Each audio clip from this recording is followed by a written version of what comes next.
শুরু হচ্ছে রেডিও তেহরানের বাংলা সংবাদ। রেডিও তেহরান থেকে শুরু হচ্ছে বিশ্ব সংবাদ। শুরুতেই সংবাদ শিরোনাম।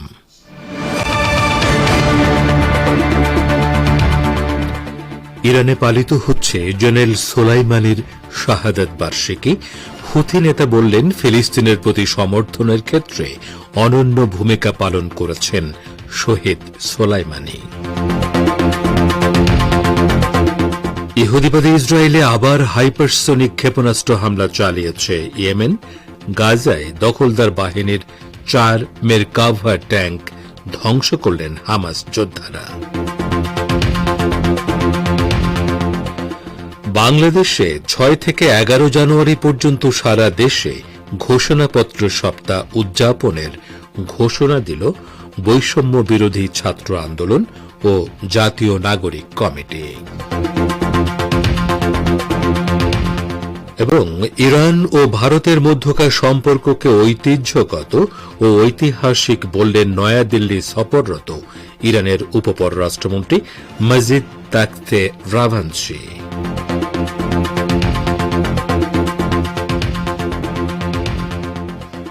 আসসালামু আলাইকুম।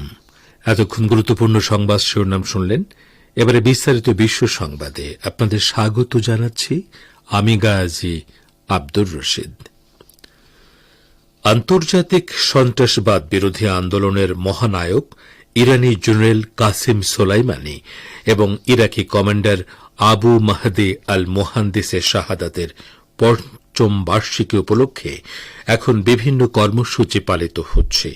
এ উপলক্ষে এই দুই শহীদের পরিবারের পাশাপাশি কেরমানে গত বছরের সন্ত্রাসী হামলায় শহীদদের পরিবার ইরানের সর্বোচ্চ নেতা সাইয়েদ আলী খামেনির সঙ্গে সাক্ষাৎ করেছেন।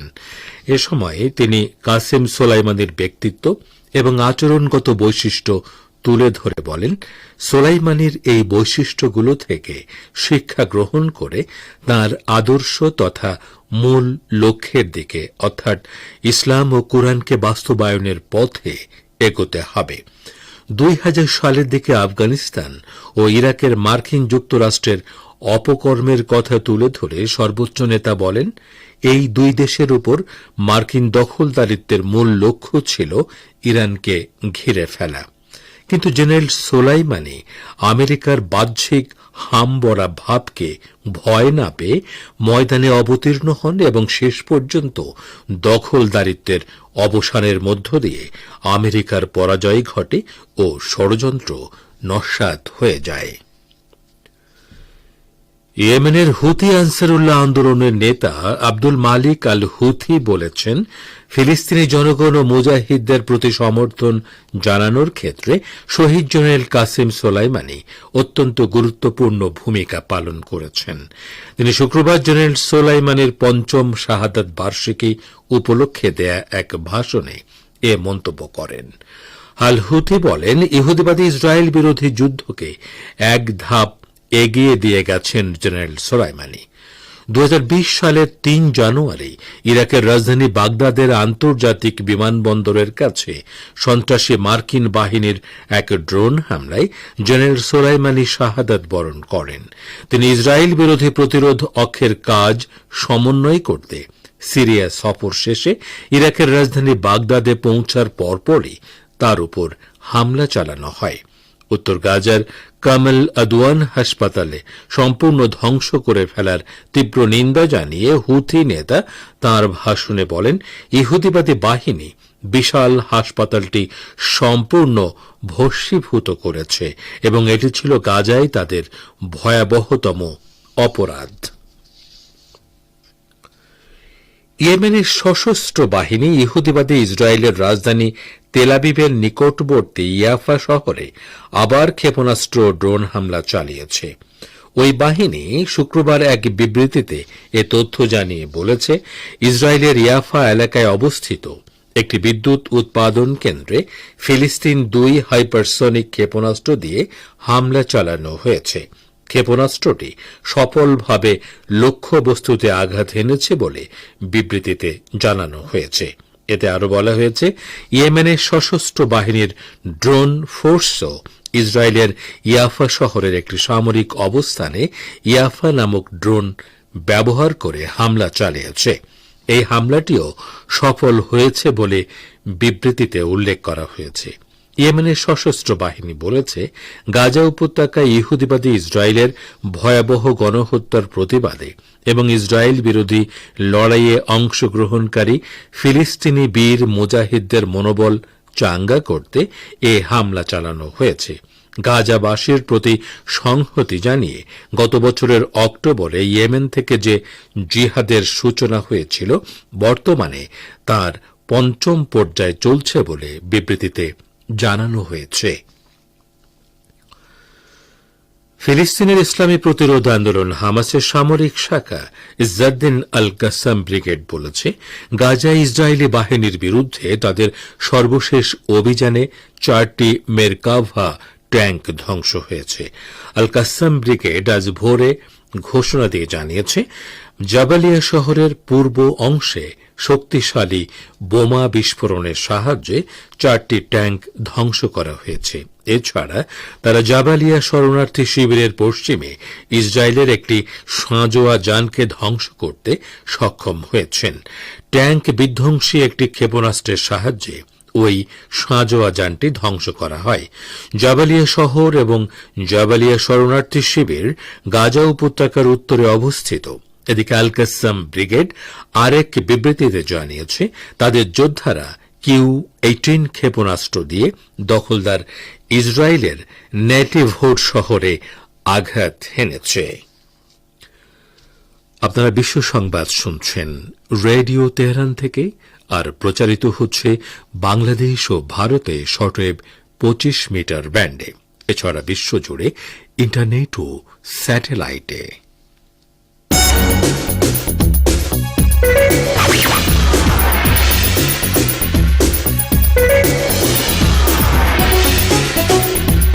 রেডিও তেহরান, খবরের সঙ্গে 24 ঘন্টা। ভিজিট করুন আমাদের ওয়েবসাইট parstoday.ir/dn।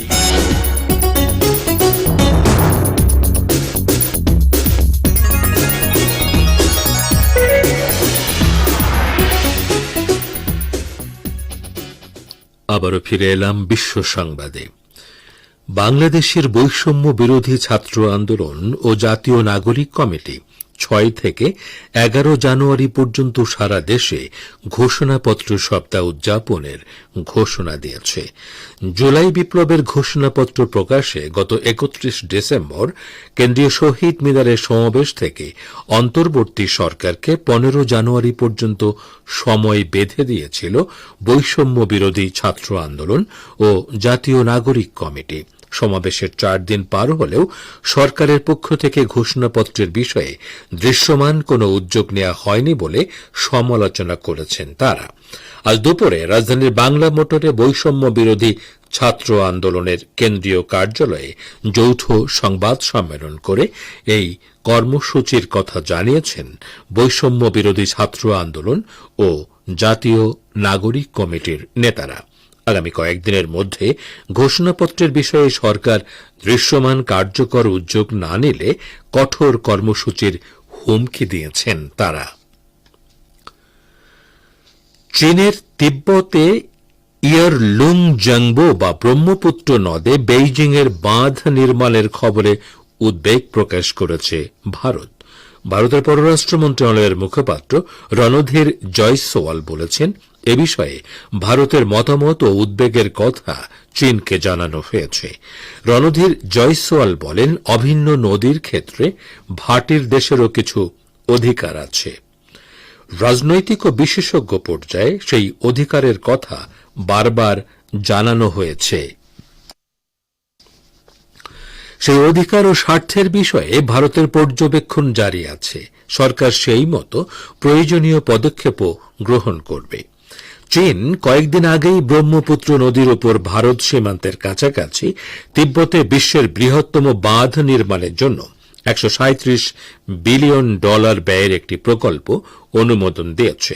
এই বাঁধ হিমালয়ের এমন এক গভীর গিরিখাতে নির্মাণ করা হবে যেখানে ব্রহ্মপুত্র নদ বিশাল বাঁক নিয়ে ভারতের অরুণাচল রাজ্যে প্রবেশ করবে এবং তারপর বাংলাদেশে প্রবাহিত হয়। দেশটির থ্রি গর্জেস বাঁধের চেয়ে বড় প্রস্তাবিত এই বাঁধ, এটি নির্মিত হলে তা হবে পৃথিবীর বৃহত্তম বাঁধ। ইরানের উপপররাষ্ট্রমন্ত্রী মজিদ তাখত রাভান্সি বলেছেন, ইরান ও ভারতের মধ্যে সম্পর্ক ঐতিহ্যগত এবং ঐতিহাসিক। শুক্রবার ভারতের নিউ দিল্লিতে অনুষ্ঠিত 19তম ইরান ভারত রাজনৈতিক পরামর্শ সভায় একথা বলেছেন তাখত রাভান্সি। তিনি সামাজিক যোগাযোগ মাধ্যমে প্রকাশিত এক পোস্টে লিখেছেন, আজ বিকেলে নয়াদিল্লিতে 19তম ইরান ভারত রাজনৈতিক পরামর্শ সভায় অংশ নিয়েছি। ভারতের পররাষ্ট্র সচিব বিক্রম মিশ্রের সাথে দ্বিপক্ষীয়, আঞ্চলিক এবং আন্তর্জাতিক বিষয় নিয়ে আলোচনা হয়েছে। তিনি আরও লিখেছেন, চবাহার বন্দর সহ অর্থনৈতিক সম্পর্কের বিষয়টি আলোচনায় গুরুত্ব পেয়েছে। তাখত রাভান্সি আরও বলেছেন, তিনি ভারতের পররাষ্ট্রমন্ত্রী এস জয়শঙ্করের সাথেও এরই মধ্যে ফলপ্রসূ বৈঠক করেছেন। ইরানের এই মন্ত্রী তার পোস্টে আরও বলেছেন, ইরান ভারত সম্পর্ক ঐতিহ্যগত এবং ঐতিহাসিক। দুই দেশ বিভিন্ন ক্ষেত্রে সম্পর্ক উন্নয়নে দৃঢ় প্রতিজ্ঞ। ইরানের পররাষ্ট্রমন্ত্রী সৈয়দ আব্বাস আরাকচি বলেছেন, তার দেশের পরমাণু কর্মসূচি নিয়ে একটি চুক্তিতে উপনীত হওয়ার জন্য তেহরান একটি গঠনমূলক আলোচনা শুরু করতে প্রস্তুত রয়েছে। চীনের সিসিটিভি নিউজ চ্যানেলকে দেয়া এক বিশেষ সাক্ষাৎকারে তিনি ইরানের এ প্রস্তুতির কথা জানান। আরাকচি বলেন, আলোচনা হতে হবে একটি চুক্তিতে উপনীত হওয়ার জন্য। তিনি আরও বলেন, আমরা অনতিবিলম্বে একটি গঠনমূলক আলোচনায় প্রবেশ করতে প্রস্তুত। আলোচনার ধরন সম্পর্কে ইরানের পররাষ্ট্রমন্ত্রী বলেন, আমরা যে প্রক্রিয়ায় এর আগের পরমাণু চুক্তি করেছি, এবারও সেই একই প্রক্রিয়া অনুসরণ করতে চাই। আগের চুক্তিতে আমরা ইরানের পরমাণু কর্মসূচির স্বচ্ছতার ব্যাপারে আস্থা তৈরির বিনিময়ে নিষেধাজ্ঞা তুলে দিতে পেরেছিলাম। সেই একই ভিত্তিতে এবারের আলোচনা শুরু হতে পারে। 2015 সালের জুলাই মাসে জাতিসংঘ নিরাপত্তা পরিষদের 5 স্থায়ী সদস্য দেশ ও জার্মানিকে নিয়ে গঠিত 6 জাতিগোষ্ঠীর সঙ্গে ইরান জেসিপিওএ নামক পরমাণু সমঝোতা সই করেছিল। পশ্চিম এশিয়ায় ইসরায়েল বিরোধী প্রতিরোধ অক্ষকে ইরান ব্যাপকভাবে বস্তুগত ও আধ্যাত্মিক সমর্থন দিয়ে যাবে বলে প্রত্যয় জানিয়েছেন বৈরুতে নিযুক্ত ইরানের রাষ্ট্রদূত মুস্তাবা আমিনি। তিনি শুক্রবার ইরানের কুস ফোর্সের সাবেক কমান্ডার লেফটেন্যান্ট জেনারেল কাসিম সোলাইমানির 5ম শাহাদাত বার্ষিকী উপলক্ষে আয়োজিত এক অনুষ্ঠানে এ প্রতিশ্রুতি ব্যক্ত করেন। আমিনি বলেন, জেনারেল শহীদ সোলাইমানির পশ্চিম এশিয়া অঞ্চলে বিশেষ করে লেবাননের প্রতিরোধ ফ্রন্টকে শক্তিশালী করার কাজে গুরুত্বপূর্ণ ভূমিকা পালন করেছেন। শ্রোতা বন্ধুরা, আমাদের নিউজ ডেস্কে এখনকার মতো এই ছিল সর্বশেষ খবর। এতক্ষণ আমাদের সাথে থাকার জন্য অনেক অনেক ধন্যবাদ। রেডিও তেহরান থেকে শ্রোতা বন্ধুরা, এবারে আমন্ত্রণ জানাচ্ছি সংবাদ ভাষ্যের অনুষ্ঠান দৃষ্টিপাতে। ইসলামী প্রজাতন্ত্র ইরানের সর্বোচ্চ নেতা বলেছেন, সোলাইমানির এই বৈশিষ্ট্যগুলো থেকে শিক্ষা গ্রহণ করে তাঁর আদর্শ তথা মূল লক্ষ্যের দিকে অর্থাৎ ইসলাম ও কুরআনকে বাস্তবায়নের পথে এগোতে হবে। এ সম্পর্কে এখন রয়েছে একটি প্রতিবেদন। শুনুন সহকর্মী সোহেল আহমেদের পরিবেশনায়। আন্তর্জাতিক সন্ত্রাসবাদ বিরোধী আন্দোলনের মহানায়ক ইরানি জেনারেল কাসেম সোলাইমানি এবং ইরাকি কমান্ডার আবু মাহদি আল মুহান্দিসের শাহাদাতের 5ম বার্ষিকী উপলক্ষে এখন বিভিন্ন কর্মসূচি পালিত হচ্ছে। এ উপলক্ষে গত বুধবার এই দুই শহীদের পরিবারের পাশাপাশি কেরমানে গত বছরের সন্ত্রাসী হামলায় শহীদদের পরিবার ইরানের সর্বোচ্চ নেতা আয়াতুল্লাহ উজমা খামেনির সঙ্গে সাক্ষাৎ করেছেন। এ সময় তিনি কাসেম সোলাইমানির ব্যক্তিত্ব এবং আচরণগত বৈশিষ্ট্য তুলে ধরে বলেন, সোলাইমানির এই বৈশিষ্ট্যগুলো থেকে শিক্ষা গ্রহণ করে তার আদর্শ তথা মূল লক্ষ্যের দিকে অর্থাৎ ইসলাম এবং কোরআনকে বাস্তবায়নের পথে এগুতে হবে। আয়াতুল্লাহ খামেনি শহীদদের উচ্চ মর্যাদা এবং পবিত্র স্থান রক্ষায় তাদের ভূমিকার প্রশংসা করে বলেন, শহীদেরা রক্ত না দিলে আজ আমাদের সামনে মাজার বা পবিত্র স্থানগুলোর কোনো চিহ্নই থাকত না। জেনারেল সুলাইমানিকে একজন মহান যোদ্ধা এবং নিজের প্রিয় ও ঘনিষ্ঠ বন্ধু হিসেবে উল্লেখ করেন সর্বোচ্চ নেতা। তিনি উদ্যোগ গ্রহণ এবং যুদ্ধক্ষেত্রে সাহসিকতার সঙ্গে দ্রুত ও যথাসময়ে উপস্থিতিকে এই জেনারেলের বৈশিষ্ট্য হিসেবে বর্ণনা করেন। 2000 সালের দিকে আফগানিস্তান ও ইরাকে মার্কিন যুক্তরাষ্ট্রের অপকর্মের বিরুদ্ধে লড়াইয়ে জেনারেল সুলাইমানির গুরুত্বপূর্ণ ভূমিকার কথা তুলে ধরে সর্বোচ্চ নেতা বলেন, এই দুই দেশের উপর মার্কিন দখলদারিত্বের মূল লক্ষ্য ছিল ইরানকে ঘিরে ফেলা, কিন্তু জেনারেল সুলাইমানি আমেরিকার বাহ্যিক হামবড়া ভাব থেকে ভয় না পেয়ে ময়দানে অবতীর্ণ হন এবং শেষ পর্যন্ত দখলদারিত্বের অবসানের মধ্য দিয়ে আমেরিকার পরাজয় ঘটে ও ষড়যন্ত্র নস্যাৎ হয়ে যায়। মার্কিন হানাদারদের আক্রমণের সময় আমিরুল মুমিনিন হযরত আলী আলাইহিস সালামের মাজারে নিরস্ত্র ইরাকি যুবকদের একটি ছোট দলের প্রতিরোধ গড়ে তোলার ঘটনা উল্লেখ করে যুদ্ধক্ষেত্রে জেনারেল সুলাইমানির সক্রিয় উপস্থিতির আরেকটি অর্জন হিসেবে বর্ণনা করেন। তিনি বলেন, তাকফিরি সন্ত্রাসবাদের মোকাবেলায় ইরাকি যুবকরা সত্যিকার অর্থেই জ্বলে উঠেছে, কিন্তু সেই চক্রান্তকে ব্যর্থ করতে যিনি গুরুত্বপূর্ণ ভূমিকা রেখেছেন তিনি হলেন সুলাইমানি। তার উপর এই অঞ্চলের জীবন ও মরণ নির্ভর করছিল। তিনি নিজের উদ্যোগ, উদ্যম, সাহস, আত্মত্যাগ এবং শক্তি দিয়ে অতুলনীয় ভূমিকা রেখেছেন। তিনি দায়েশ বা আইএস মোকাবেলায় দৃঢ়তার প্রয়োজনীয়তার বিষয়ে ইরাকের ধর্মীয় নেতার পক্ষ থেকে জারি করা ফতোয়ার কথা উল্লেখ করে বলেন, হাজার হাজার তরুণ সেই গুরুত্বপূর্ণ ফতোয়ায় সাড়া দিয়ে মাঠে নেমেছিল, কিন্তু তারা সংগঠিত ছিল না, তাদের অস্ত্রের অভাব ছিল। জেনারেল সুলাইমানি এগিয়ে গেলেন, বিশিষ্ট ইরাকি মুজাহিদ বৃন্দ, বিশেষ করে শহীদ আবু মাহদি আল মুহান্দিসের সহযোগিতায় সেই যুবকদের সংগঠিত করলেন সুলাইমানি এবং অস্ত্র ও প্রশিক্ষণ দিলেন।